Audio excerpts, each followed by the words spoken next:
The issue I've decided to look at today is a fundamental global educative issue in today's world. The idea that educating girls now can help stop poverty in the future. Through the use of comparing a country such as Somalia to our Western schooling system in Australia, I will look at issues such as why educating girls can make that influence, what that influence is, and the problems and concerns governments face educating these girls. Though Australian education and the Australian government focus on education in Australia, the government's main focus is the outcome of education in the workforce, bridging the gap between men and women in salary. Juxtaposing this idea is the ideal of a fundamental right for education in Somalia for girls to be educated. It's not just about money in Somalia, but the skills to live a longer, happier life. It is easy from the Western side of the world to state that we all must help girls to be educated. And for sure there is numerous facts that prove that statement to be true. However, it is easy for us to push for all girls to be educated without looking at some of the contributing factors. The lifestyle of ours vastly contracts Somalia's, so therefore we need to take into consideration numerous different perspectives on the issue. Our website and newspaper committed to the news from the country state issues that some parents believe that the end of a girl's education is in the home of her husband and does not expect to see the benefits of sending their girls to school. In this sense, they prioritise educating boys, who they see as a supportive part of their family. If a family needs children to work the fields or look after siblings, families will put their feeding of their family before sending their girls to school, and this could put the family in danger. Girls are often looked at as a maternal possession in the family, and through continuous issues of HIV and AIDS, lifespan, lack of food or water, parents will pass away and their responsibility of the family will fall on the eldest daughter, and going to the school is the least of her worries. In a complex issue, it is important to look at all factors and understand that issues in Somalia go hand in hand, and educating girls cannot always be obtained with other problems taking place. An additional view to the problem and walls faced to educating girls is the lack of resources and materials needed. You cannot teach students without having a teacher or a school, and many villages are facing this exact problem. ICT Africa Foundation identifies the need for schools to be located in reach of students. The foundation states rural African schools need help meeting the fundamental environmental needs of students in order to make educational opportunities effective. There are many forces in place to combat educating girls in a third world country.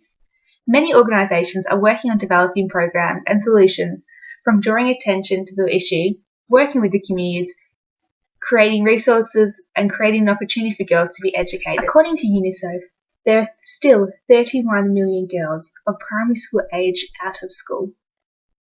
Of these, 17 million are expected never to even enter school. Educating girls around the world, particularly in countries such as Somalia, is proven to decrease marriage age, infant mortality, hunger, HIV and AIDS, sexual violence, sanitary problems, birth rates, and an increase in education is shown to increase wealth, community health, nutrition, and overall narrow the gap between men and women. The Australian Education Union states that education of women is important to closing the gap between success and wages between men and women. The Australian Education Union recognises that women and girls continue to experience personal and systematic discrimination in education at the beginning of the 21st century. Their policy aims to reduce this discrimination in order to create a more inclusive and fairer society for all women and girls in our system. Build On is an organisation whose focus is to help schools with resources and materials needed to educate students.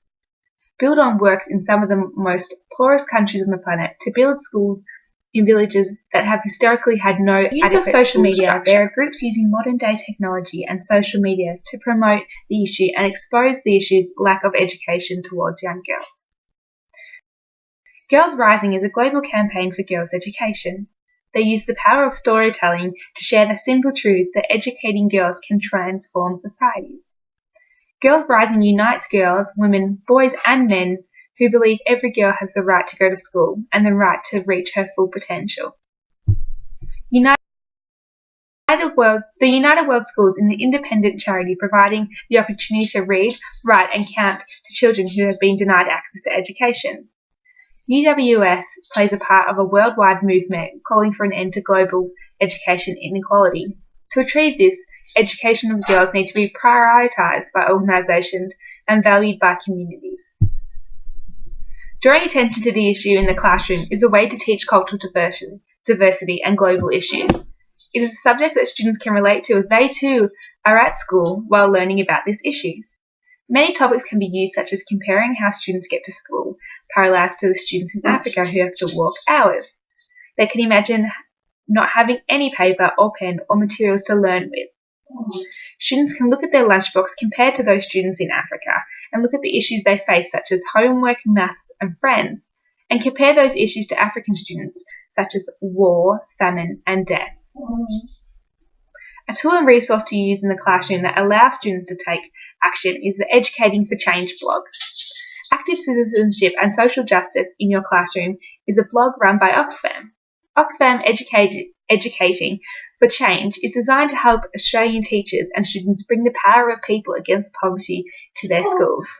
The blog features engaging ideas and stories from schools around the nation who are working with Oxfam. Educators will find first-hand stories from students and schools about their project and activities.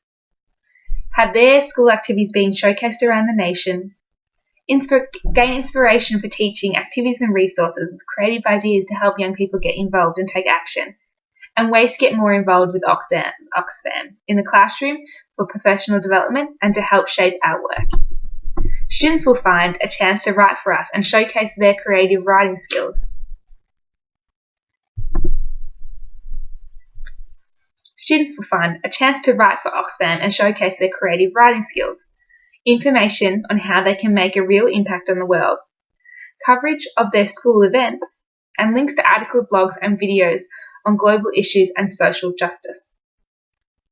Using videos in a classroom can help students visualize the issue they read before them.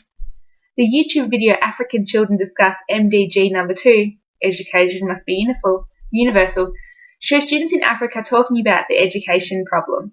It shows their side and allows students to see the issue from the mouth of the people who it is affecting. This issue can be found in AusValves in Level 5 Thinking Processes. As students work towards the achievement of Level 6 standards in thinking process, they must make observation and pose questions about people and events beyond their own experience and develop a growing awareness of the complexity of the world around them.